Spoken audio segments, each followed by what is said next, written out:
All right. Thank you, everyone, so much for joining us today for this briefing on Israeli public opinion on the Gaza war. My name is Yuval. I work at the J Street Israel office. Before we start, just a few technological notes. First is a recording of this discussion will be publicly available later in the day on our JStream page and YouTube channel. My colleague will send a link in the chat shortly. And second, you can send your questions to our panelists using the Q&A tool at the bottom of your screens, and we will try to get as many as possible. Okay, and let's get into it. So, with the world watching in horror on the humanitarian catastrophe in Gaza, there remains a disconnect between the views of the Israeli public, which is still reeling from the horrors of October 7th and impacted by the continued trauma of the war, and those watching from abroad. International pressure is mounting and global attitudes are changing, growing less and less supportive of the Israeli government, while at the same time, attitudes within Israel are shifting as well against Prime Minister Netanyahu, whose approval rates has majorly declined. Months since October 7th attack, the Prime Minister has failed to both defeat Hamas and return the remaining hostages. To help us examine the media, political, and social forces shaping Israeli public opinion, we're joined by Dr. Dahlia Scheindlin, Maya Roman, and Alon-Lee Green, which I will now introduce to you. So we'll start with Dr. Dahlia Scheindlin.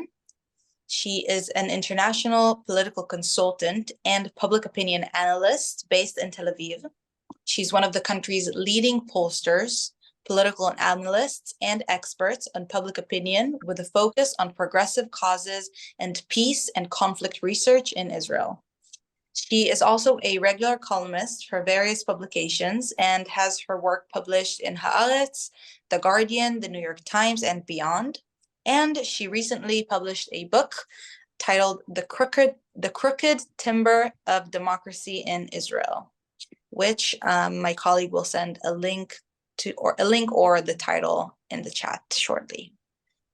Maya Roman is a lecturer at Tel Aviv University and founder of the feminist news organization called Politically Correct, and an advocate pressing for the release of the remaining hostages in Gaza after Hamas abducted her cousin, Yarden, from her home in Kibbutz Be'eri.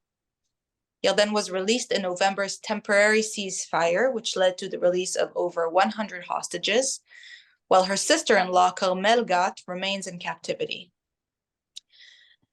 Our final panelist is Alon-Lee Green, who is a leading solidarity advocate and the co-director of Standing Together, a grassroots movement mobilizing Jewish and Palestinian citizens of Israel in pursuit of equality.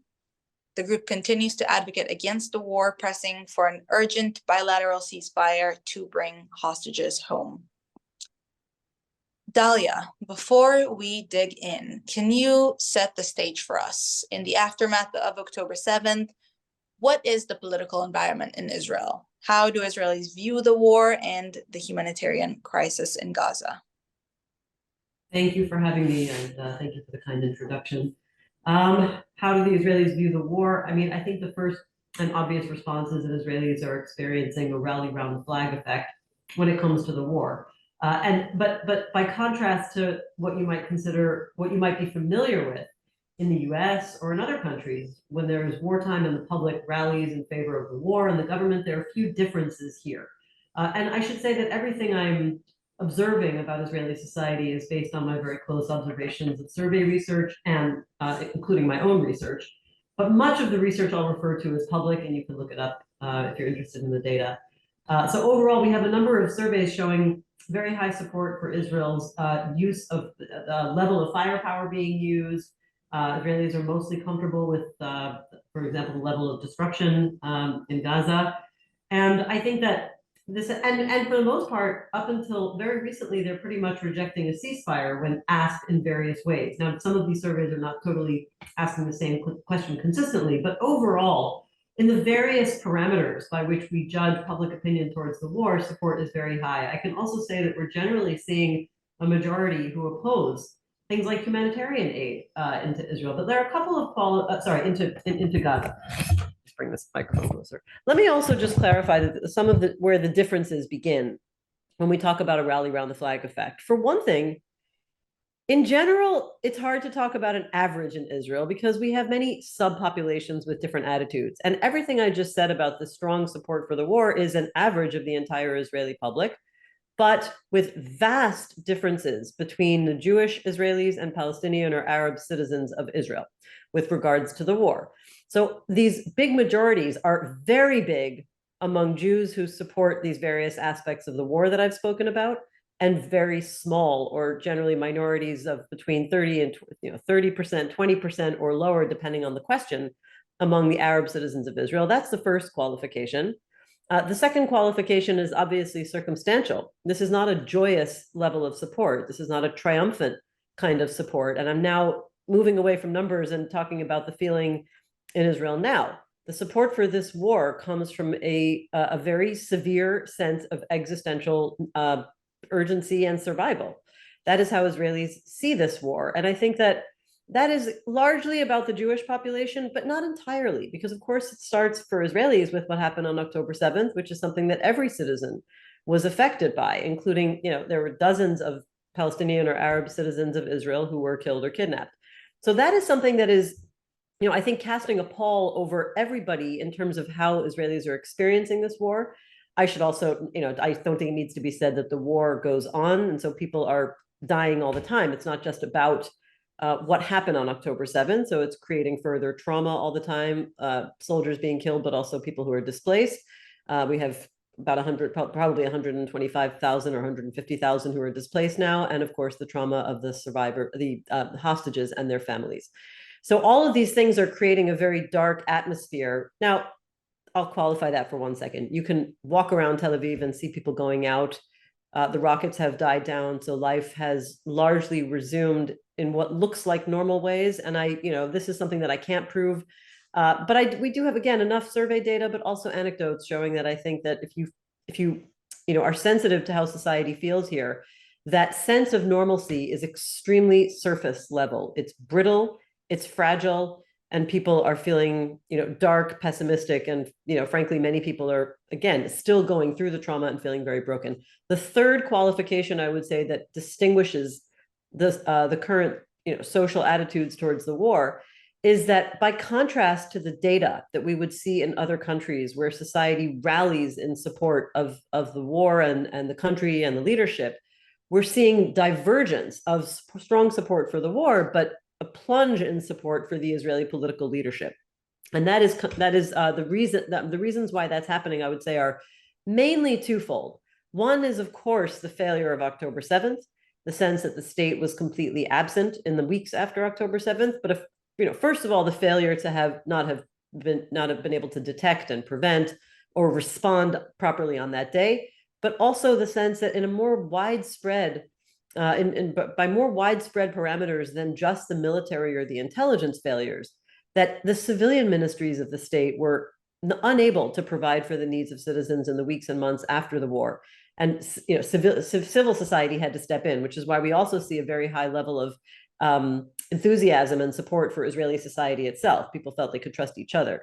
So that's the one reason contributing to the significant fall in support for the government. And the other reason is the cumulative decline in support or increasing doubts about this Israeli government that we had seen throughout the course of 2023. As we know, there were protests every single week, often more than once a week, at a scale that Israel had never experienced, and frankly, most countries have not experienced such mass and enduring 39-week, almost 40-week protest against the government's policies, primarily their policy to undermine the independence of the Israeli judiciary. What we saw from polling throughout the year, and I will pause with this to let my colleagues answer, is that the government in all polls during 2023 had lost its majority. Okay, the coalition had 64 out of 120 seats. All polls throughout the year and certainly up to September showed the government, those parties getting between 52 and 54 or 5 seats. And so that was pretty consistent. But just to give you a sense of the change, at present, the original 64-seat coalition is currently polling at a range of between 42 and 48 seats at the top, but usually it's around 46, 7 seats out of 120. So it's lost about a third of it, close to a third of its votes. The Likud has lost nearly half of its votes in almost all polls, and Netanyahu is lagging behind in a head-to-head poll contest over who's best suited to be prime minister. He lags behind Benny Gantz by double digits, oftentimes over 20 points. So I will stop there.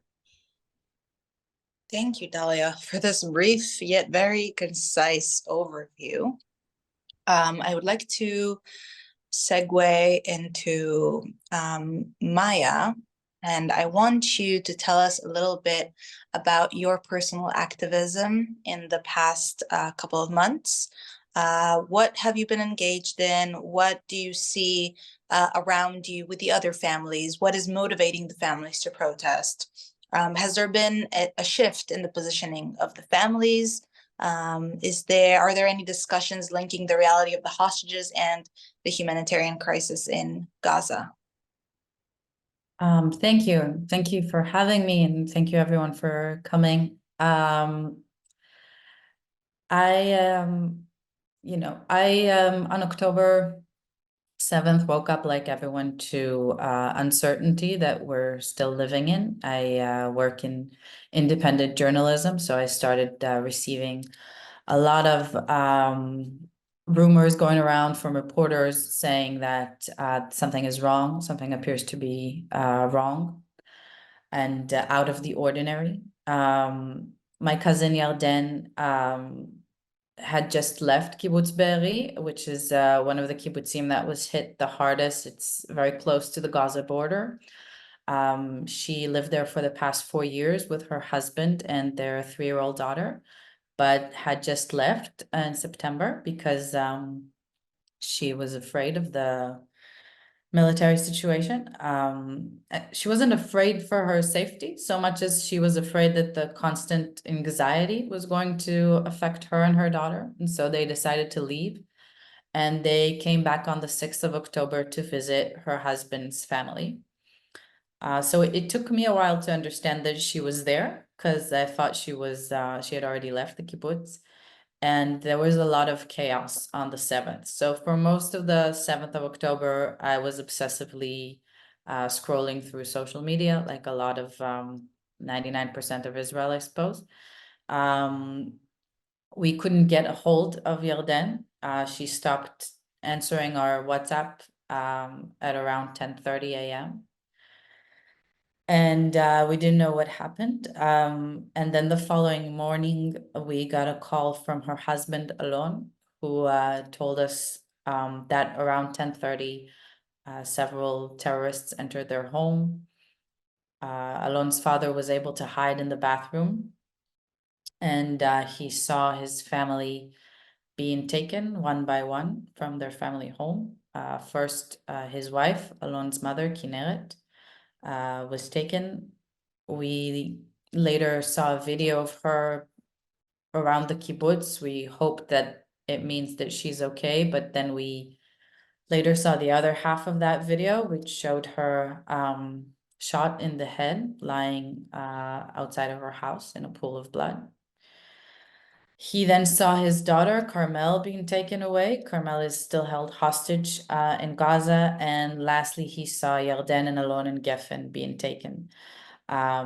They were put in a car. In the trunk of the car was another hostage, Tal Shoam, who is also still captive.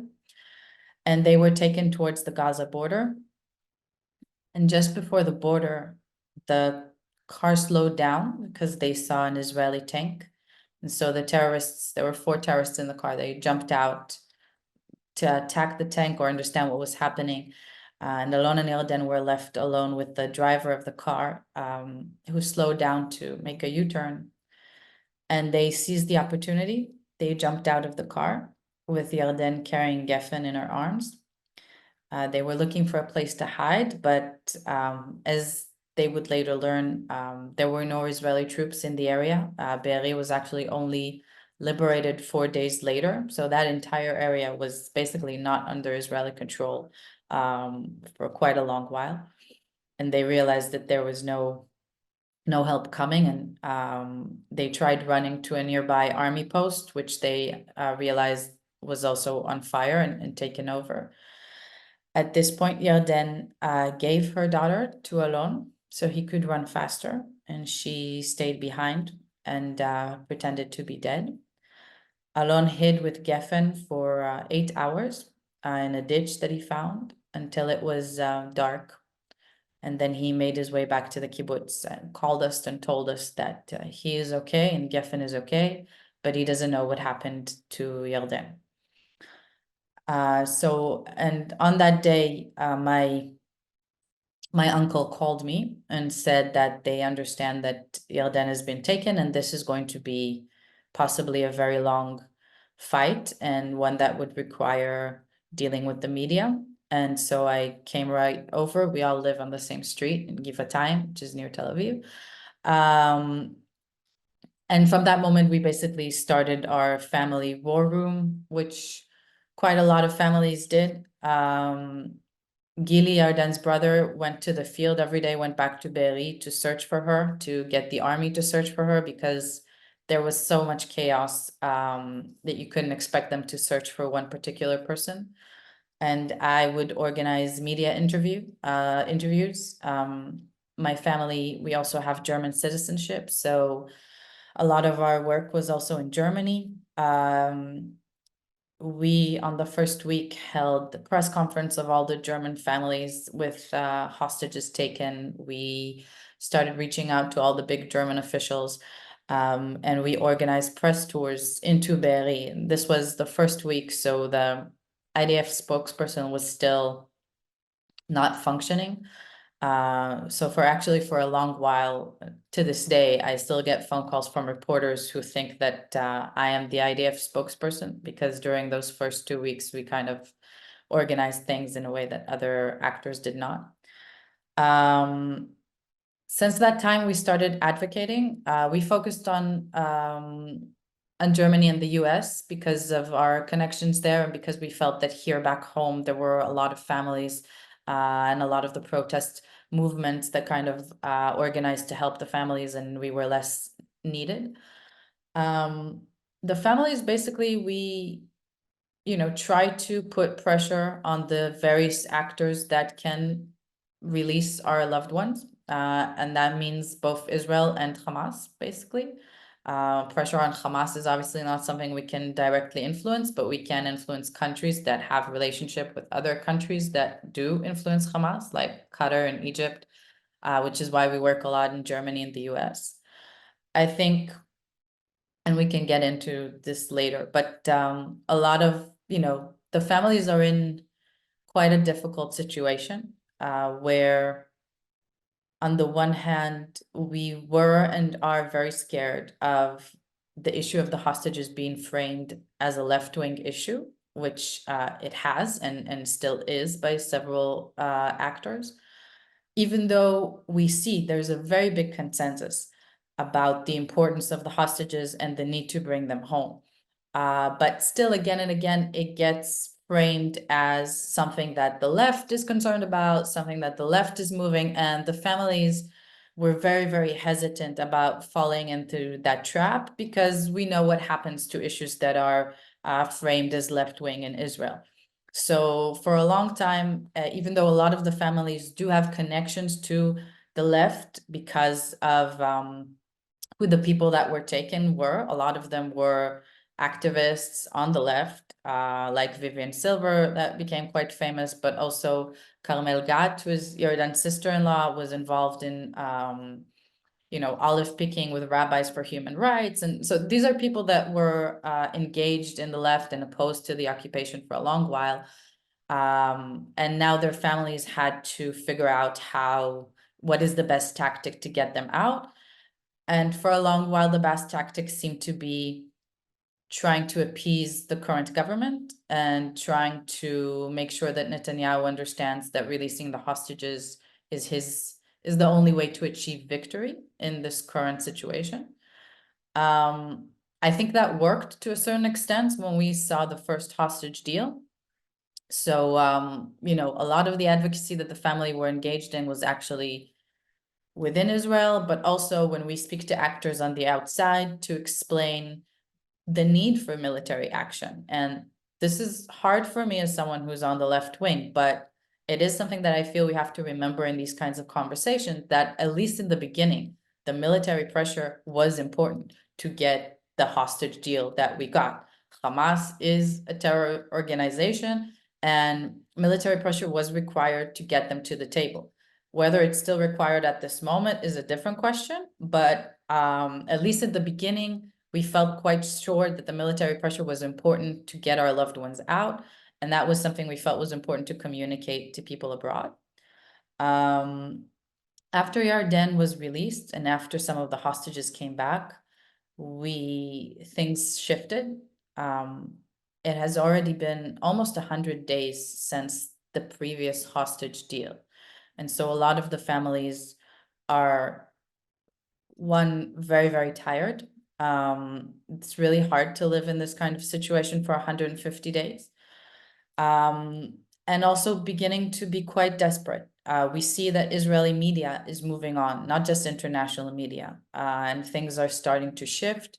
And so the families are working very hard to keep this issue on top of everyone's minds. And also the humanitarian issue in Gaza has shifted. I think a lot of the families don't think that these issues are contradictory. I know that we don't think they're contradictory. Releasing the hostages and changing the humanitarian situation in Gaza for the better are goals that should be connected. That's also what we constantly say when we speak about these issues. You know, one of the main things we talk about is when you call for a ceasefire, you just have to remember to also call for the release of all hostages. And so I don't think these issues are contradictory, but they are being presented in that way. And so one of the biggest struggles that we have is to make sure people understand that these things don't have to come at the expense of one another. And maybe I'll let you guys go on and come back to it later. Thank you so much, Maya, for sharing the story of your family with us. So Alon, I want to hear a little bit more about how Standing Together is reacting to this moment. What's been the response to your respective movements from the public and from the Israeli authorities? Has your movement always stood firm that true equality and ending the occupation is the only way to true pathway to peace? And is that idea really taking ground, or is that just becoming looking more and more detached? Those are good questions. Thank you for having me, and hello everyone. So Standing Together is a Jewish-Palestinian grassroots movement operating within Israel around issues of peace and ending the occupation, equality, and social justice.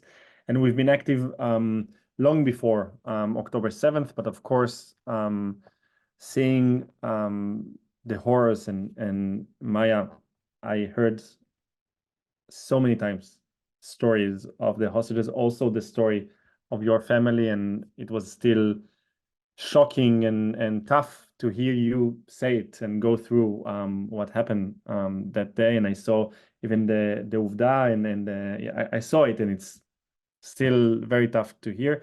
And of course, seeing what happened on October 7th, we immediately moved as a movement to operate in emergency capacity, asking the questions of what is needed right now, what is going to happen right now, what should we do, what void maybe we should try and fill. And the first things we did was looking at the space of Jews and Palestinians, citizens of Israel. We live in a shared society.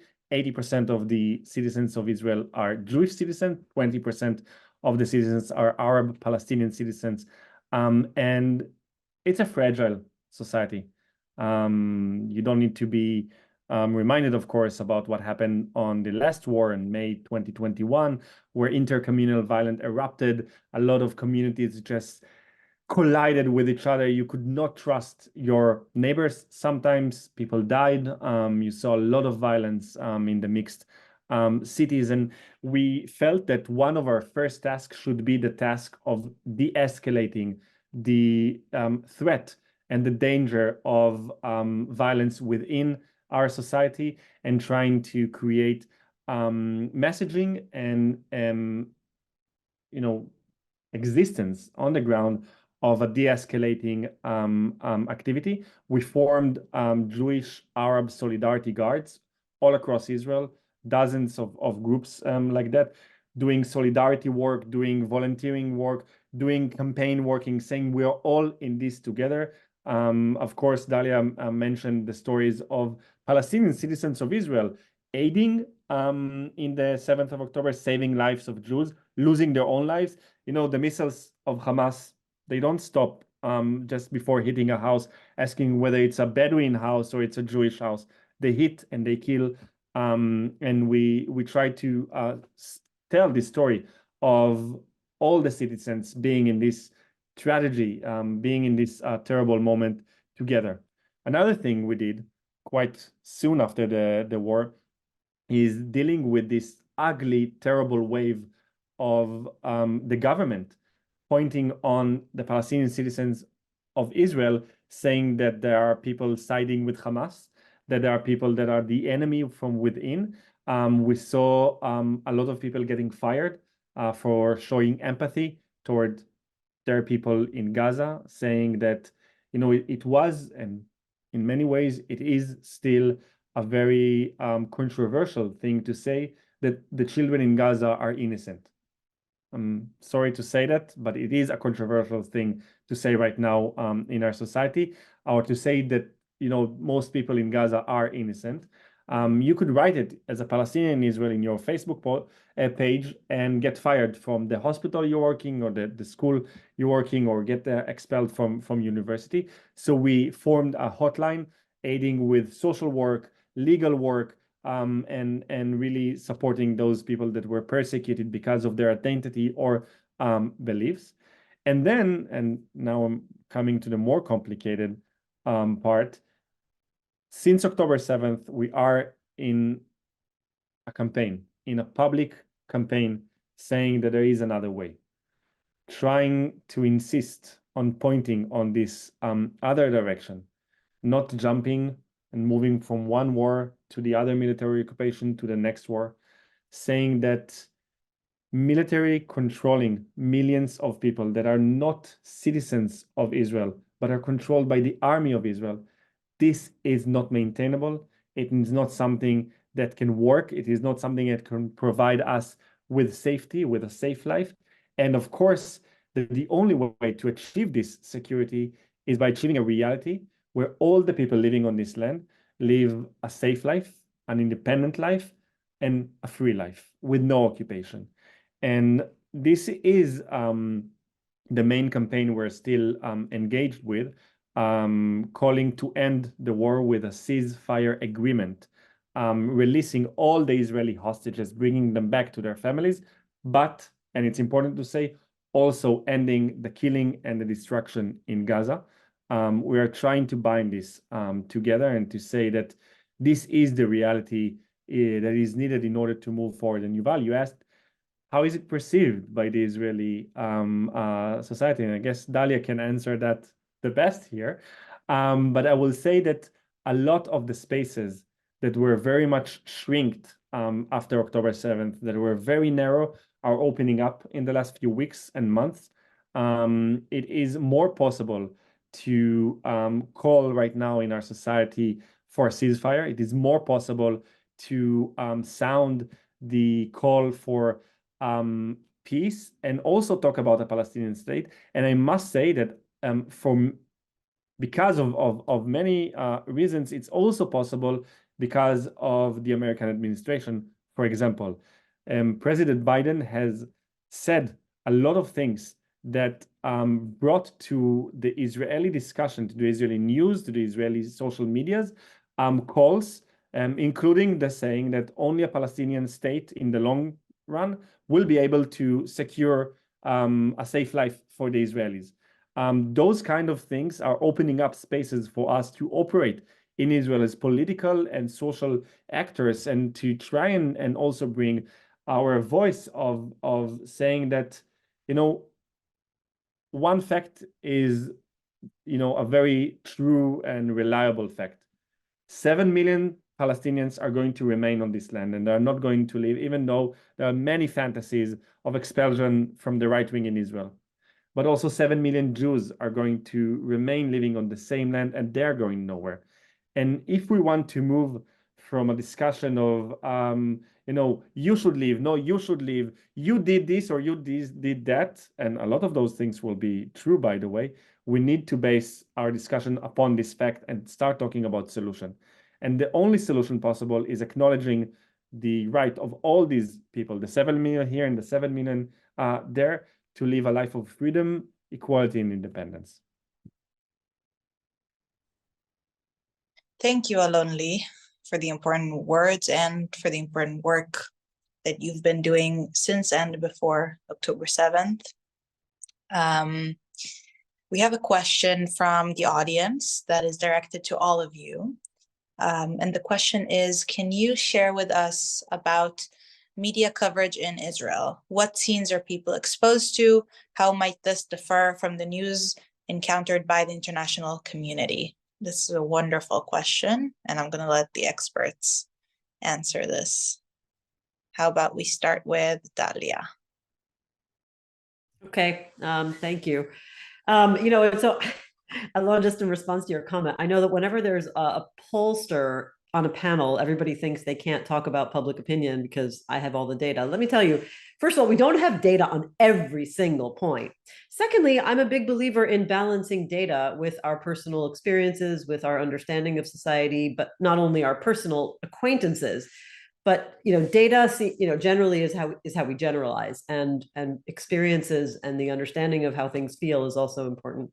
And on that note, I will say that it's very hard to quantify what Israelis are seeing. You need media communications people to do content analysis over time and have an experiment. But I think we can say overwhelmingly that there is a huge gap between what Israelis are seeing in the media, in the mainstream media, I should qualify that, and the rest of, and other parts of the world. Not that everybody in the world is seeing the same thing. Believe me, I think there's a huge gulf between what the English-speaking world and Europe is seeing about this war and what Arabic speakers are seeing on their television channels. If you follow Arabic media, not that I have great Arabic language skills, but you can turn on the television, it's not that hard. That's another point, though. So again, my overriding comment about what Israelis see is that they are generally not seeing a lot of the worst scenes from Gaza. It doesn't mean they're seeing nothing. They're seeing a lot of destruction, but what they're not seeing, in my experience of watching TV, is a lot of people. They're not seeing a lot of people in Gaza. They're seeing, destroyed neighborhoods, destroyed buildings. They're seeing a lot of soldiers, GoPros, cameras, okay, that kind of footage.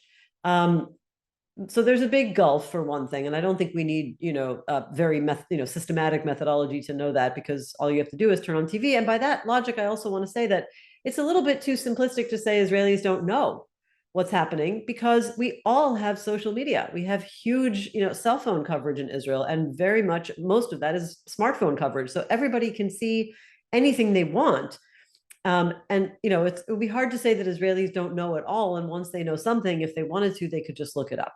And I'm sure their feeds are not completely, isolated from scenes of what's happening in Gaza. So yes, there is to some extent, a different media environment, but I don't think that gives Israelis kind of a pass from knowing what's going on in Gaza. And there are some mirror images. I could say. I could make some similar statements about the Palestinian side either. I think, without wanting to digress too much, I think that just for an example of a mirror image, a high number of Palestinians told survey researchers that they didn't see videos of atrocities on October 7th, and therefore there's a high skepticism. But I think that like anybody, they can see those atrocities if they want to. They can look them up on social media, and so we can't imagine that anybody really lives in a hermetic environment. But the other characterization that I've been sensing about my own consumption of Israeli media through newspapers, radio, and television broadcasts is that everybody seems to look at it as if Israeli media is purposely not showing pictures of Gaza. What I think is the better and more accurate characterization is that Israeli mainstream media coverage has become extremely inward looking. Okay. There is an enormous kind of almost like a movement of, I guess, editorial decisions to showcase as many personal stories as possible. And that means personal stories of everybody who went through some of the events on October 7th, their families, what they're going through, the stories of people who are displaced, the stories of people who have soldiers who either are serving in the war or have been killed in the war. And that takes up an enormous, enormous amount of Israeli media time and public attention.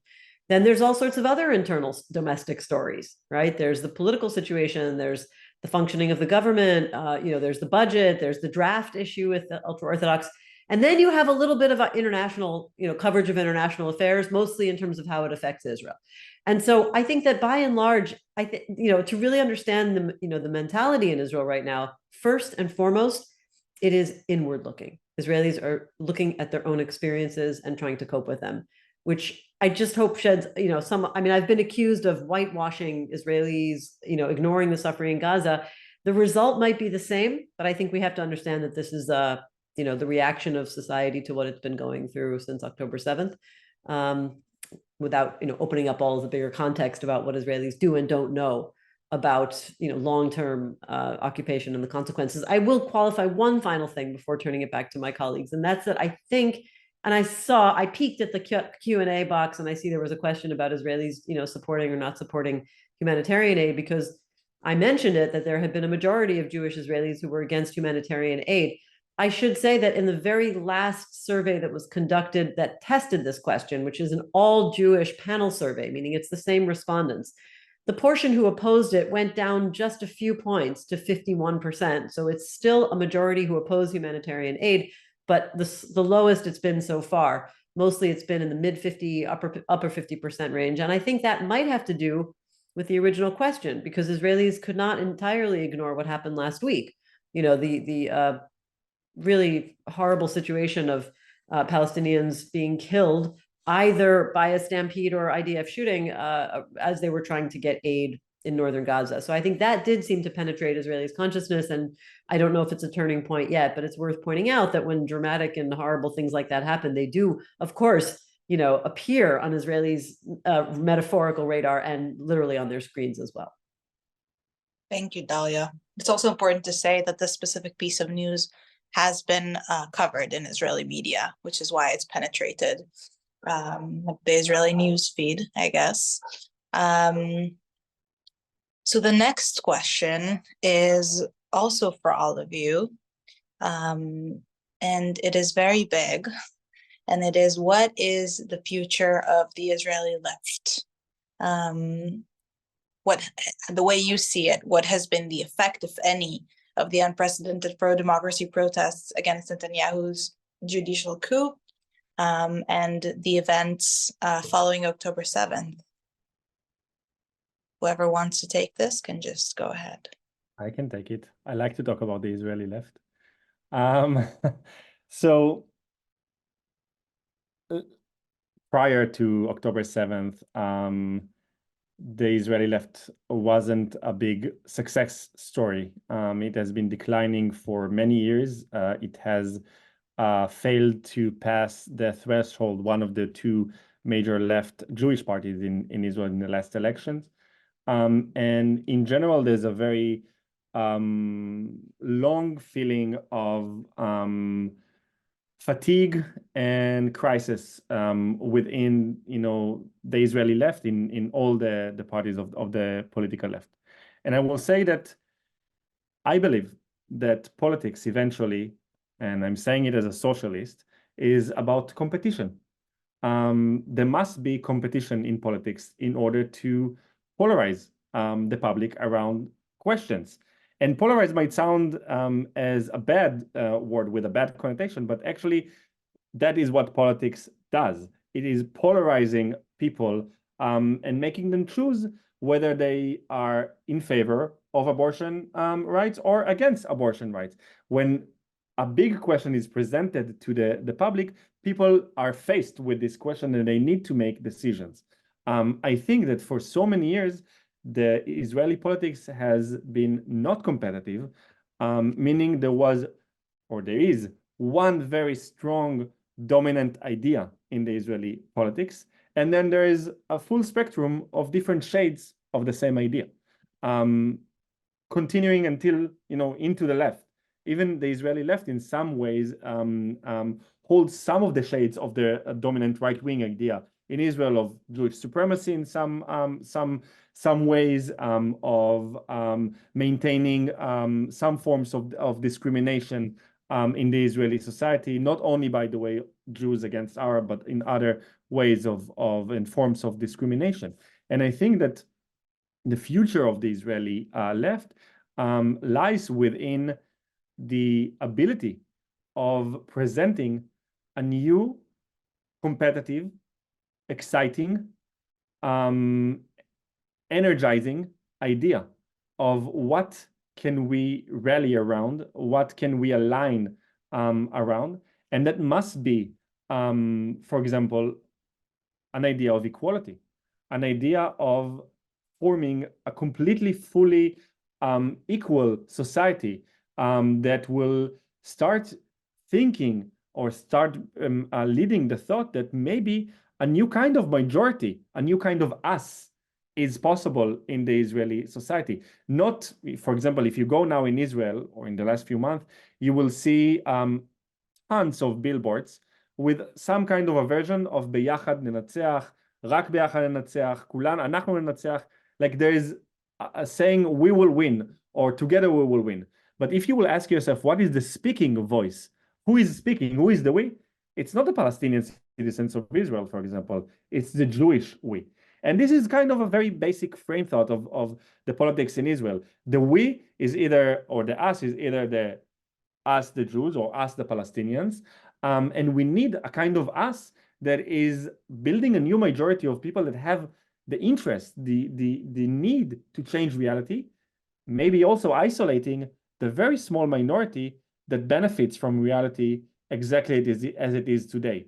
And I think this is the future of the Israeli left. It means it's a feminist left, it's a socialist left, and of course it believes in full equality, not only in the terms of inside the Israeli society between Jews and Palestinians, periphery and center, Mizrahi and Ashkenazi, also between the two major people that sits on this land.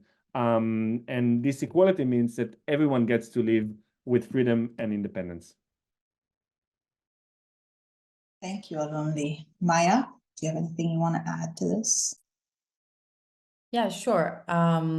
Maybe I'll connect kind of the two questions because my organization that I founded and run, Politically Correct, we're, as I said, a feminist news organization, so we're in independent media. One of the main programs we've been doing is for the last 2 years, we've been holding a joint training program for Israeli, Jewish, and Palestinian women to report on issues related to the conflict. And this actually was because, as feminist media, we cover current events, and we could sense that we didn't have any in-depth way of covering things related to the conflict. And this is kind of related to the question of a new left, and at the same time related to the question of what people are exposed to in the media. I think one of the issues is, how do we have a more complex conversation, taking into account that it's very hard to have such a conversation.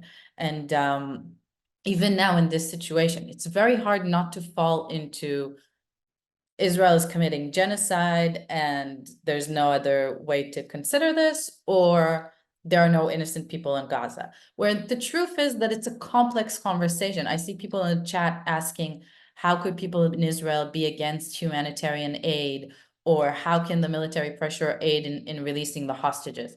The complex truth is that it does help because Hamas is a terror organization that has taken hostages. And if we put pressure on that organization, it helps bring them to the negotiation table. So the military pressure and the humanitarian situation do create pressure on Hamas. But the Does that military pressure does other things also to the hostages. Of course, I'm not going to say it's legitimate or it's the best way or it's the only way. I'm just saying that we can't ignore that fact that people who support it have a reason for supporting it. Even though, again, I do believe we've crossed the line and we have to take that into account as well. But people don't just support that because they're evil. They support it because they think it serves an actual purpose to protect them, to bring the hostages back. And I think this is something that's requires us to hold these two things in our heads at the same time.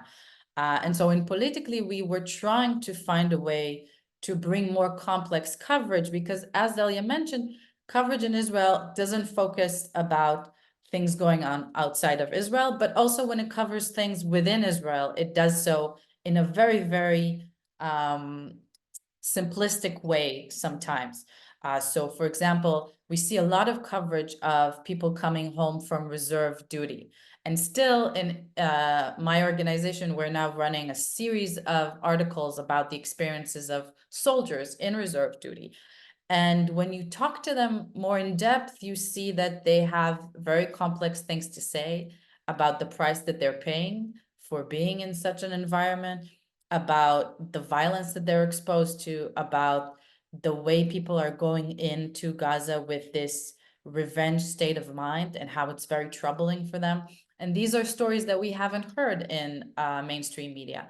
At the same time, the way we cover issues related to the hostages is also very different. So I think these two things are connected. If we're trying to create a more complex left in the sense that, and this is maybe something that not everyone who doesn't live in Israel is exposed to, but the left-wing movement in Israel has a very bad name for some true reasons or historical reasons. So, you know, while I completely agree with what Alon is saying about the need to have a vision and equality, I think a lot of people remember old, supposedly left-wing movements within Israel that didn't take into account Mizrahi people, women, people without a lot of income. And so there's a lot of suspicion regarding any kind of person that is trying to create a new kind of vision or a vision of equality.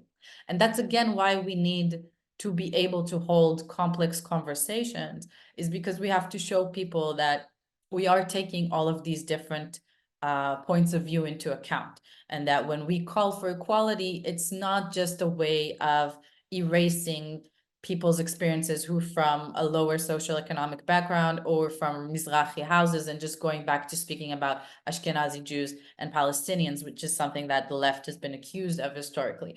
So these are very complex things. And I do hope that even though we're at a very, very low point in our history, that there are some chances for new alliances and new ways forward. I, for one, think that the issue of the hostages is crucial in that regard. Again, because it's something that has a lot of consensus within Israeli society. And in that sense, I hope can lead people to a discussion of values, especially of the value of human life. And even though it starts from discussing the lives of our loved ones and Israelis, hopefully we can extend that into a discussion of the lives of our neighbors and the lives of Palestinian children and people in general. And I'll just add one more thing, and that is one of the things I found hardest when I was speaking to American audiences, and I've met with, you know, Sanders and Warren and Ayanna Pressley and people who are on the progressive left, as well as leftist groups in various countries, is that, you know, the very, very extreme left in the States right now have a very big problem in identifying Hamas as a representative of the Palestinian cause, which I think is a very extremist position, but is a position that almost no Israeli can accept. And a lot of Palestinians don't accept either. And I think that when we hear here that that's the view of American progressive leftists, that helps the right wing in Israel. So what I sometimes try to explain is that my conversations here, my hardest conversations here, is trying to convince my friends that not all Palestinians are Hamas, that not all Palestinians are terrorists, that there are innocent Palestinians in Gaza who would want to have peace with us. But when they hear voices outside of Israel saying that Hamas is the legal representative or the official representative or their chosen representative or whatever of the cause of liberation of the Palestinian people, that makes that conversation extremely hard. So in that sense, I think sometimes the global left doesn't necessarily serve the purposes of the local left here, which is actually to make the case that Hamas does not equal Palestine or Palestinians. And I think that's something we have to be very careful about. Thank you. I could not agree with you more on your latest point. So we have so many wonderful questions and not enough time. I will choose 2 questions that I feel like are coming up a lot in the comment section. I'll direct one of them to Dahlia and one of them to Alon and Maya, and I'll ask them together just so we can just move on with the flow. So Dahlia, to you I will ask, or I will direct the question of what choices do Israelis, oh, hold on, I lost it. What choices do Israelis have to remove Netanyahu from office? If elections were held, what would likely happen? Where would work still need to be done? And to Alon and Maya, I will direct the question of, the Biden administration is increasingly saying that lasting peace can only be achieved through self-determination for both Israelis and Palestinians. Would Israelis accept Palestinian statehood? What role can the US play in delivering true peace to Israelis? Who wants to start? I'm happy to talk about politics. I would just make one last point, though, about something that Maya said about the last point that you made about Hamas, that it's hard to make the case that the left wing has tried to make in Israel that Hamas and Palestinians are not one. Let me clarify that. I mean, of course, I agree with the analysis, but that should not be a left wing position. That is a position about based on international law. I mean, collective punishment is the result of pairing all Palestinians with Hamas, and that's why Israel's facing very serious accusations. So I felt the need to clarify that. But yes, I don't disagree with a word of your analysis about how difficult that case is to make here in Israel. In terms of the political scenarios, I mean, there are various scenarios by which the government could fall, and I can just say that to me the main question is timing. We don't have time to walk through all those scenarios, but I mean, the government could have fallen this evening over the issue of whether Israel will restrict who can go to the Haram al-Sharif or the Al-Aqsa compound, Temple Mount, during Ramadan. And we have a very extremist national security minister who wanted to restrict the number of people who can go, including from Palestinian citizens of Israel, which would have made he claims that allowing them to go will be like a victory for Hamas and could cause an escalation. Others claim, and I'm on their side, I'm going to say openly, that not allowing them to go would feed into the entire perspective that Israel's trying to take over and change the status quo and this very holy and explosive place. And that would probably escalate things further. And the prime minister was leaning towards accepting the national security minister's restrictions, and then apparently this evening decided, no, we're going to be permissive. And so, the national security minister, who is an extreme neo-Kahanist Jewish supremacist, said, "Oh, this is terrible, and it's going to do all sorts of terrible things." And I mean, he didn't actually threaten to leave the government, but it's just the kind of crisis. There could be any number of such crises, whether it's a ceasefire deal for the release of hostages, whether it's, Netanyahu feeling sufficiently pressured to accept some sort of framework for a two-state solution, unlikely, because Netanyahu isn't being pressured to do that just yet, nor would he really want to, but still. And it could be over the bill to draft Israelis and ultra-Orthodox Israelis to the IDF, which is becoming very, very controversial right now. And it's the kind of thing that very often does topple governments. But there's also every likelihood that the government will not fall within this year. I mean, we have to take that into account as well.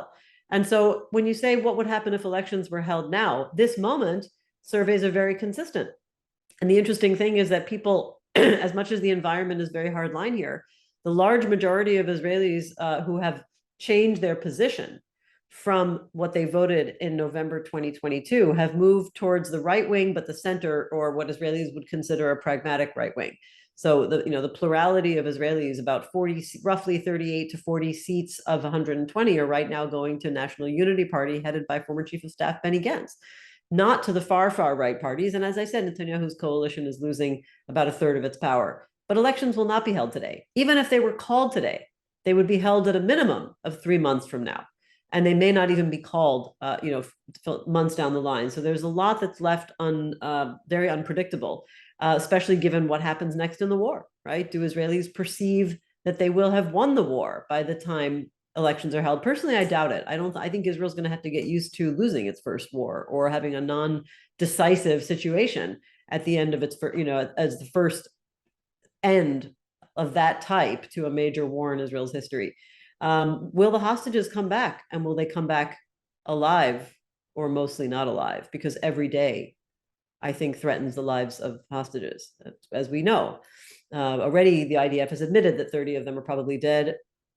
I'm sorry to say this, but there could be more. So I think that will also affect how Israelis vote. Right now, they're holding Netanyahu very much responsible. The majority hold him responsible for what happened and also for tainted, politicized management of the war. So it doesn't look good for him in the future, but it's too far off to tell. And a very short answer to the question of will there still be work to be done after Netanyahu is gone one day? The answer is very clear. Yes, because the problems of Israel, both in its, with relation to the Israeli-Palestinian conflict, and as I've argued in my book, but which is closely related, the history of democracy in Israel and the current crisis that preceded this war, those problems are very long-term. They even predate Netanyahu's rule.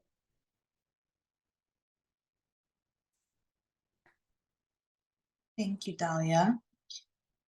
So Alon-Lee and Maya, we are very, very short on time. So why don't you both briefly answer the second question, which I will summarize. Why should Israelis accept a long-term peace plan, and how does that make them safe? I will be very telegraphic. You guys, assuming talking mainly to Americans, it's not reasonable to give Israel a blank check, saying you get the aid and support of the Americans no matter what, no matter how, and we will be there no matter. I think this is something that needs to be changed. I do think that it is our role as the Israeli society, as actors within the Israeli society, to convince our society that having a Palestinian state alongside Israel is the interest not only of Palestinians, that's obvious, but also of Israelis, because this is the only way to ensure a long-lasting, safe life for us, because as long as we control people that don't want to be controlled by us, there will be violence. And Sia will say that some people have fantasies that one day the American president or the Chinese one or the Indian one, or I don't know, whatever, will wake up and they say, today is the day I want to put pressure on Israel and to liberate Israelis or force peace upon them. It's not going to happen. Eventually, there's no way, there's no ability to bypass both the Israeli society and the Palestinian society. And it's either we will do the work of achieving Israeli-Palestinian peace, or it's not going to happen from the outside. And I am for pressure. I think it's good to pressure Israel to end the occupation, to even end this war. But I do think it is our self-interest to do that. It needs to be done from a patriotic place. I think I agree and disagree with Alon, so maybe I will go from that direction. I think that pressure on Israel is important. I think President Biden has been doing excellent work, and the fact that he's getting flack for it from both sides of the aisle will suggest that fact to me. In Israel, he's one of the most popular politicians, I think, at the moment. I think he's been doing excellent work, but I do think we need to look at the kinds of pressure. So when we get pressure from the left, threatening military aid to Israel, I, for one, feel that that helps Netanyahu. He is able to make himself the defender of Israel and keep on harping on people's security concerns and telling them, look, those evil Americans and Palestinians are going to take away our military aid, are going to take away our Iron Dome, and we're not going to be secure anymore. I think that bringing people to a realization of the need for peace and a two-state solution has to go through making sure both sides feel secure, even though it's this notion that has been harped on to death and played for political capital in many cynical ways. It's still very true that people on the right won't agree to the concept of two-state solution, and we do need to convince some people on the right to move to the left. And the only way to do that is if they believe that when we say that two-state solution is possible, we're not being naive. We're not thinking about something that's going to bring up another October 7th on our heads. That's why I believe pressure from the left actually is quite problematic, whereas pressure from the right could be very, very important. So when we speak in the States, we speak to senators on the right quite a lot. Senator Graham has actually been quite important in pushing for something that's very similar to the Saudi peace plan of 2002, which, if implemented, I think would be an amazing step forward. So I think we need to think in a bit more inventive ways about how we use different political partners, both here and abroad. And I will end with the fact that, for instance, here, one of the more interesting parties I think that can be a key for changing demographic a little bit is Shas, the Mizrahi religious party, who historically haven't always been connected to the right, who care very much about the issues of the hostages and care about economic inequality. And so they can very much be partners to trying to change the current political map in a very, again, programmatic kind of way. Thank you so much, Maya. Thank you so much, Dahlia, and thank you so much, Alon-Lee. This has been both fascinating, heartbreaking, and enlightening. I'm very happy and proud to introduce your voices to our audiences. So thanks again, and thank you everyone who have joined us for this webinar. Again, a recording of this would be available on our JStream and on our YouTube channel. That is all. Thank you very much. Bye-bye. Thank you.